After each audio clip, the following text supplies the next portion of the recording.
Okay, so now let's understand the difference between in and into with these examples. तो चलो अब इन और into के बीच इन एग्जांपल्स की मदद से डिफरेंस समझते हैं, क्लैरिफाई करते हैं, ठीक है। सो फर्स्ट सेंटेंस हमारे सामने है, ट्रांसलेट दीज लिरिक्स स्पेनिश। तो सेंटेंस आपने पढ़ा कि ट्रांसलेट दीज लिरिक्स स्पेनिश, बोला जा रहा है कि इन लिरिक्स को स्पेनिश में अनुवाद करो, ट्रांसलेट करो। याद कीजिए मैंने आपको क्या कहा था, मैंने कहा था कि जब कोई पहले से इनसाइड हो हम इन यूज करेंगे, और मूवमेंट के बाद इनसाइड हो इनटू। इनटू जो है उसमें चेंजेस, ट्रांसफॉर्मेशन या बदलाव कंपल्सरी है, अनिवार्य है। स्पेस हो, पर्सन की क्वालिटीज हो, कुछ भी हो, उसमें चेंजेस या ट्रांसफॉर्मेशन इनटू में होता है। तो यहां पर भी देखो जो लिरिक्स है, अभी मैं भी किसी और लैंग्वेज में है, इंग्लिश, हिंदी, और उसको बोला जा रहा है स्पेनिश में ट्रांसलेट करने का, तो उससे स्क्रिप्ट लिपि पर भी फर्क पड़ेगा ना, शब्दों पर भी फर्क पड़ेगा, तो चेंजेस होगा ना। मतलब ट्रांसलेशन में चेंजेस या बदलाव होते हैं ना, इसीलिए हम लिरिक्स में बदलाव होंगे, इसीलिए ट्रांसफॉर्मेशन के कारण हम यहाँ पे इनटू लगाएंगे। Translate these lyrics into Spanish, into क्यों लगा, क्योंकि यहाँ पर ट्रांसफॉर्मेशन की, बदलाव की बात हो रही है, और बदलाव के लिए इनटू यूज होता है, ठीक है।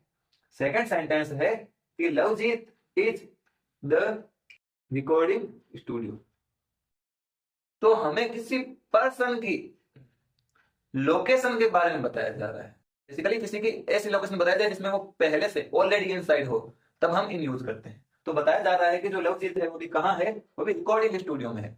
मतलब पहले से इनसाइड है ना, कोई मूवमेंट, कोई गति, कोई ट्रांसफॉर्मेशन तो नहीं हो रहा है यहाँ पे, कोई मोशन नहीं हो रहा है यहाँ पे, तो पहले से ही व्यक्ति स्टूडियो के अंदर है। तो जब पहले से ही किसी सराउंडिंग, किसी स्पेस में हो, किसी एरिया में हो, तो हम इन यूज करते हैं। तो यहाँ पर हमारे इन लग गया। The third one is he through the ball the river. Sentence बोल रहा है कि उसने रिवर में बॉल फेंकी। मतलब जो बॉल थी वो पहले से रिवर में, नदी में नहीं थी, लेकिन पहले वो हवा में थी, और एक गति होने के बाद, एक मूवमेंट होने के बाद जब उसको फेंका गया, उसमें एक मूवमेंट हुआ, और उस मूवमेंट के बाद वो नदी में जा मिली। तो एक मूवमेंट भी हुआ है, स्पेस का ट्रांसफॉर्मेशन, चेंजेस भी हुआ है, कि जो पहले स्पेस था वो एयर था या लैंड थी, लेकिन अब जो स्पेस है वो क्या है, वो रिवर है। तो जब ट्रांसफॉर्मेशन होता है या फिर मूवमेंट होता है, देन वी अप्लाई इनटू। तो यहां पर आपके इनटू लग गए। चौथा सेंटेंस आपके सामने है, the caterpillar turned A butterfly. जो कैटरपिलर है वो बटरफ्लाई में बदल गई। तो सीधा सा आपके दिमाग में उतर आ गया होगा इनटू,